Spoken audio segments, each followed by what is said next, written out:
All right, so this comes directly from the Office of the Special Counsel. They say that Paul Manafort's 2016 meeting, while he was campaign chair, with an alleged Russian operative named Konstantin Kilimnik, you've heard that name before, they say that meeting is not a throwaway, it's not a detail, it's at the heart of their investigation, and there is new evidence emerging tonight. Mueller's team says it has proof that the president's former chair continued doing work related to Ukraine in 2018 after he was indicted. Think about that. He continued to keep in touch with Kilimnik and discuss Ukrainian politics through last year. And remember, Ukrainian politics means Russian politics, because that was the context of the discussion. How to do things vis-a-vis Ukraine that would be good for Russia. Where does this come from? A transcript of a closed-door hearing on Monday. The big question, did the president know about the Manafort meetings? That's what Democrats want to know, so does Mueller. All right, let's bring in one of the president's top defenders in Congress, Judiciary Committee member Matt Gaetz. Always good to have you on Primetime. Thanks for having me, Chris. Do you share the concern about these Manafort meetings, why he was doing this, more importantly, why he'd lie about it, and whether the president knew? A little early for us to tell. I think we need to see what the special counsel is able to produce in terms of evidence. But as you well know, Chris, there are a lot of foreign agents who interact with campaigns and candidates. Matter of fact, you had a lot of those Ukrainians making pretty big donations to the Clinton Foundation in exchange for what some believe was favorable treatment with the State Department. So this is part of Washington. It's an ugly part of Washington. And I think that we look forward to testing the evidence that's presented by the special counsel and whatever proceedings available, just like you like to test people's assertions on your show. First of all, I have a question about what you just said, but do you agree that whatever that special counsel puts out should be delivered to the American people in the majority of substance? I do, Chris. I'm a transparency guy. And frankly, I think it's a little silly to suggest that this wouldn't be leaked anyway. I mean, most of the information that we see from the Department of Justice. We want it all in at once. I don't want to have to depend on leaks. I got no problem with that. But I got Bill no problem Barr with that. says it's a silly fight. It's a silly fight to be arguing about whether or not the full context of the Mueller report is going to be made available. I believe you put everything in the marketplace of ideas and then you let everybody hash it out. But you know what William Barr says, right? He said to at least one Democrat, Senator Durbin, I don't know, the law may kind of handcuff me a little bit in terms of what I can do. That's not what he said in his nomination hearing. He said, that's my priority, is to get it to the American people. There's some stuff I may have to do. Seems like a reversal. Should we be worried? Well, there are always exceptions to FOIA laws and public records laws, and I'm sure the Attorney General would want to impose those exemptions, but that's not really what you're talking about. What you're talking about is whether or not there's going to be any evidence or any conclusions of law or fact that the special counsel comes to that would be hidden from the American people. And regardless of what Mr. Barr says, I just am not someone who believes that you ever enrich the discussion by shielding information from the body politic. All right, good. That's good to hear. Now, one of the counters that you used in there, I just want to flesh out a little bit. The deal that became known as Uranium One, they looked at it, and they wound up running it down and leaving it alone. We don't have any of that certainty when it comes to Paul Manafort. No, that's not true, you had a whole look at it. Here with Paul Manafort, we don't know anything. That's not true. You're saying things that aren't accurate. So the Little Rock field office at the FBI right now has the Uranium One case. It's an ongoing investigation, and they're analyzing it. So for you to say that we've gone down that almost 2 years. Well, I mean, Special Counsel Robert Mueller's had his investigation for about the same amount of time. And there have been tons of people indicted, and all of this information without him even really wanting to offer it up. Right, but those indictments largely are ghost indictments of Russians that aren't appearing. And if they did, if those Russians showed up and utilized our criminal process for discovery, that would be devastating to our counterintelligence mission in the United States. So again, I don't think that's that, true. But at least half a dozen of the indictments are people close to this president. You can't say dispositively that Uranium One was clean. And I didn't reference Uranium One. What I said is that there were a lot of that was the Ukrainian donations to the Clinton No, there were other, well, how do you know that, right? Like, if you already know that the Ukrainians were given money because of Uranium One, then you're making my argument, not yours. No, I'm saying that's the speculation that comes from the right. No, I'm not speculating. What I'm saying is Russians and Ukrainians gave a whole lot of money to the Clinton Foundation. There is argument that they got favorable treatment, not just on Uranium One, but you'll recall the friend of Bill designation that would appear on the ledger for large donors to the Clinton Foundation. And so I'm only putting that in context of the Manafort information because it is an ugly part of Washington that you got a lot of people. Well, I think you're doing it a little bit out of convenience to distract from these questions. We've never seen people go down like they've gone down around this president. Let's just be honest. We've never seen a campaign as rife with coordination and contacts for people they should have known to leave alone, Matt, people you'd never meet with. The Hillary and they got Clinton caught lying about it. No, look, Hillary Clinton was also interacting with a lot of foreign actors and foreign agents. Now, she was the former Secretary of State, so she knew a lot of those people and had situational awareness about that activity. But the Trump and she's campaign, not president. You remember covering the Trump campaign. They were careening from one rally to the next. It was a campaign largely driven on the personality. They sure had a lot of time to lie about candidate. who they met with. What are you talking about? The president hasn't lied about anything. I didn't say the president. It's amazing that you jumped to him. I'm talking about all the people who've been convicted of it, man. But look, let's not hash this out too much. I got two other things I want to talk to you about. Matthew Whitaker, I don't understand what's going on here. I get being afraid of a subpoena, but the letter that Nadler sent to the acting AG is, hey, let us know if the president wants to exercise immunity or privilege on any of these questions so we can hash it out before you come. Don't come here and surprise me with I'm not answering those questions. That's all they asked for in the letter. Whitaker doesn't do that, but then the DOJ says he's not coming there under threat of subpoena. Well, then just answer the question about whether or not you're going to exercise the immunity. What's all the huff and puff about? It's a lot of Washington gamesmanship. The real reality is that Matthew Whitaker is going to be a private citizen at some point next week when Barr is confirmed by the Senate. So it seems a little ridiculous to be conducting an oversight hearing with a guy who's going to be out of a job in a week. I think the real reason Democrats want Whitaker in is because they want to hurt Barr. And if they ask Whitaker questions and he provides answers and then Barr deviates in any way from what Whitaker says, then that's problematic for Barr down the road. Look, I do not think this is going to go well for the administration or Republicans tomorrow. I do not find Matt Whitaker to be a very compelling witness. I think when he's talked about these issues in public, he's largely an admissions volcano, and I think this is a really bad idea, and it's probably not going to be a great day. All right, let me play what happened in the hearing, some sound from you and one from one of the Parkland parents, and then make your case to the people about why it was worth it. Here's the sound. I hope we do not forget the pain and anguish and sense of loss felt by those all over the country who have been the victims of violence at the hands of illegal aliens. H.R. 8 would not have stopped many of the circumstances I raised, but a wall, a barrier on the southern border may have, and that's what we're fighting for. Mr. Chairman. Well, is there a process in the committee whereby if the very same people are repeatedly interrupting the time of the members, that those people will be asked to depart the committee? He started saying that we should never forget those victims of gun violence that were attacked by illegal aliens, and how that is a big issue that we need to solve, and the solution is the wall. So that's when I was able to stand up and said, what about us? Don't forget about us and our kids. So I guess that the only option that you have as a father is make sure that the shooter of your son, it's an illegal alien, so they can mention him. Matt, what's your response? What were you trying to achieve there, and what do you think of how it went down? First, let me say how sorry I am to Mr. Oliver that he lost his son. These are senseless acts, and we are all on the same page to try to make them less likely. There are disagreements as to how to make gun violence less likely. Mr. Oliver brought his pain and his anguish to our committee, but he wasn't the only one.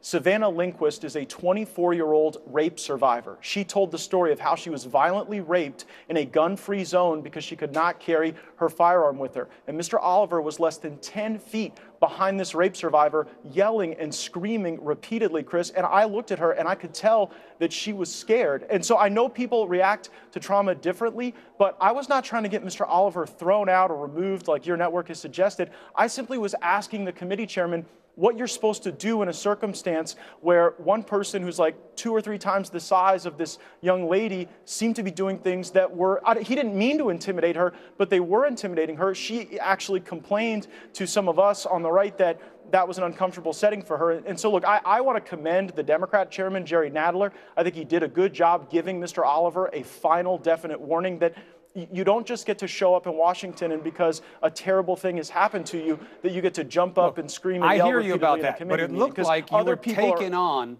the victim's parents. No, that's not true. It looks like that because about that's something that had no bearing on the situation. That's not Nadler true. feels the same way, by the way. Well, I'm sure he does feel the same way. He wanted to have a hearing about gun violence, and I wanted to highlight the fact that there are victims of gun violence who would be in a better position today if we did not have illegal immigrants using guns to kill people, like they did with Officer reveal sin, like they did with Rocky Paul Jones, who was killed by Gustavo Garcia, an illegal alien. We know the stats, but those are important, Chris. Look, Matt, I'm not why saying is it that those people that were killed by guns from illegal aliens, I know you're not saying that their stories are any less relevant than the stories of other people, so why is it that your network tries to creatively slice and dice that audio to make it look like I was trying to throw a guy out? I did not want to throw the guy out. I wanted him to just be calm. I had you on to make your case, but I'm making a bigger point now. I am not here to accuse you of wanting to throw out the parents. I accept your answer about it. You take it up with the parents, see if they're okay with it. That's part of being a congressman. What I'm saying is a wall has got no business in the discussion at a hearing about what to do about these mass shootings and crimes that maybe can be prevented. It looked like grandstanding because it has nothing to do with the solution. The numbers don't match up, and the politics don't match up. Do you realize that 1 out of every 5 people that the federal government charges with murder is an illegal alien? Do you know that illegal aliens? Well, that comes from the Bureau of Crime Statistics.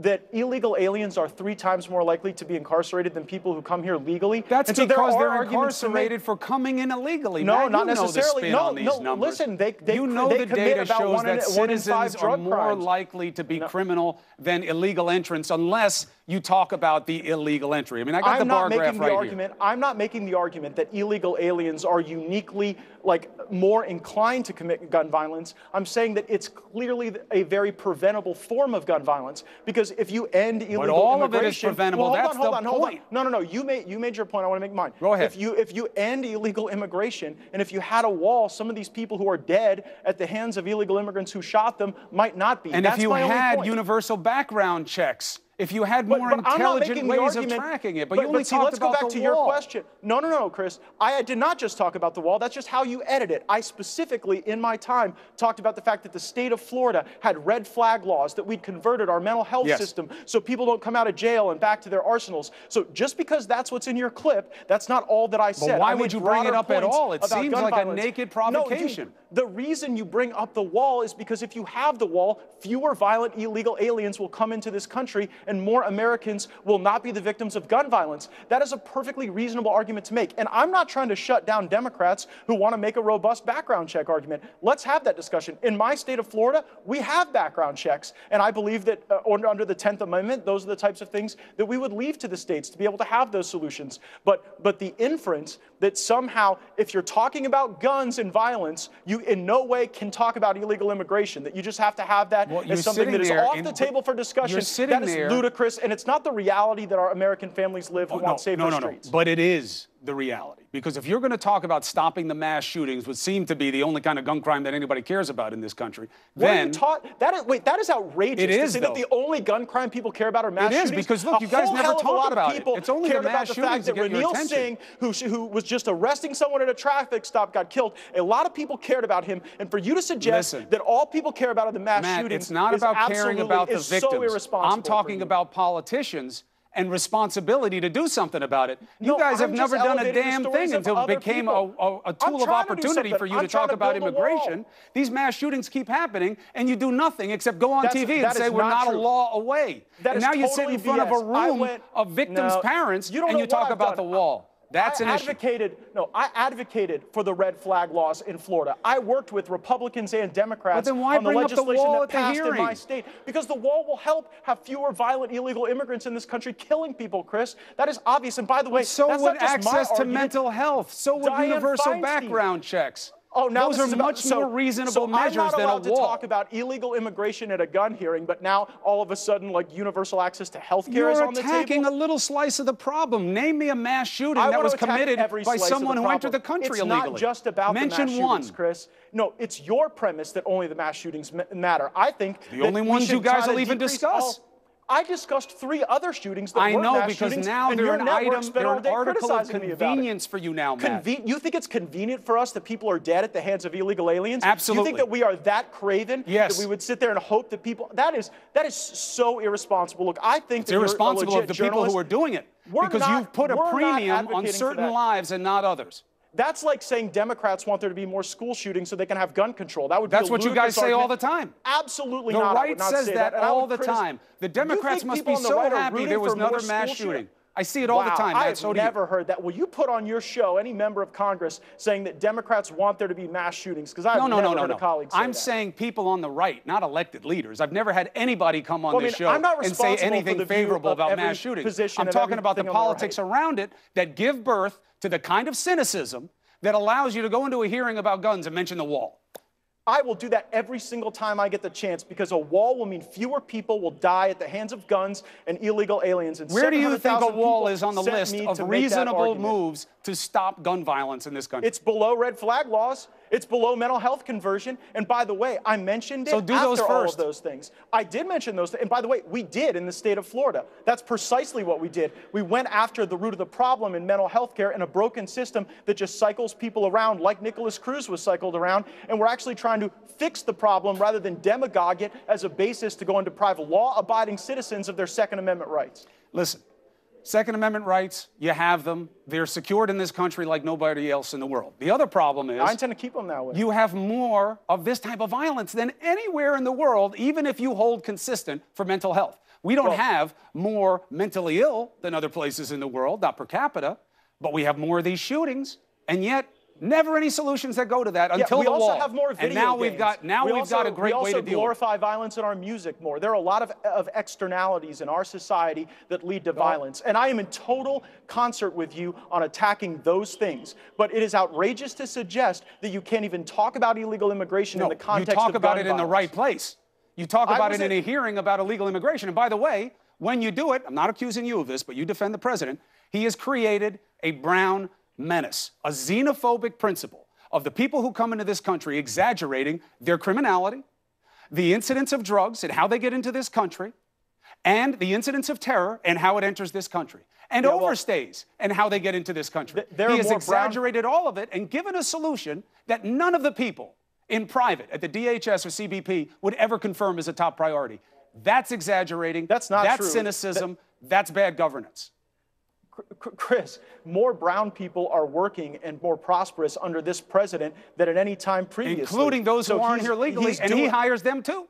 And then he tries to say you should hate the same people that he hires. No, he's not saying that you should hate anybody. He's saying that people should follow the law, which, by the way, that was a view held by Democrats. Killers and gangbangers, and some, I assume, are good the Democratic people. Party had in their platform provisions that said that illegal aliens were coming in this country, committing felonies, sent back, and then they were right back across the border to do the same thing. So this new view of the left that we ought to be borderless with no There's ICE. nobody saying that it doesn't happen, Matt. It's so about wait a second. I have to own proportionality. every argument everybody makes on the right, but the people on the left who say we should abolish ICE, that borders and walls are immoral. When they come on this show, they have to answer for that. And you know what? Those arguments are the ones that I have a right to challenge in the Judiciary Committee. 100%. And when we have a hearing on violence, I have an obligation to point out the extent to which some of that violence, not all of it, maybe not even most of it, but some of that violence is preventable if we stopped illegal immigration. All right. Matt Gaetz, the kid's coming behind you. Let's not mess him up with this conversation. Thank you for coming on, Congressman, and making your case. You're always welcome to do so. Thank you, Chris. Say hello to the kids, Congressman. They're waving behind you. Hey, guys, how's it going? Good to see you guys. Thanks for coming. All right, our thanks to Congressman Matt Gaetz of Florida. All right, another big story here. Look, you got to have these kinds of debates.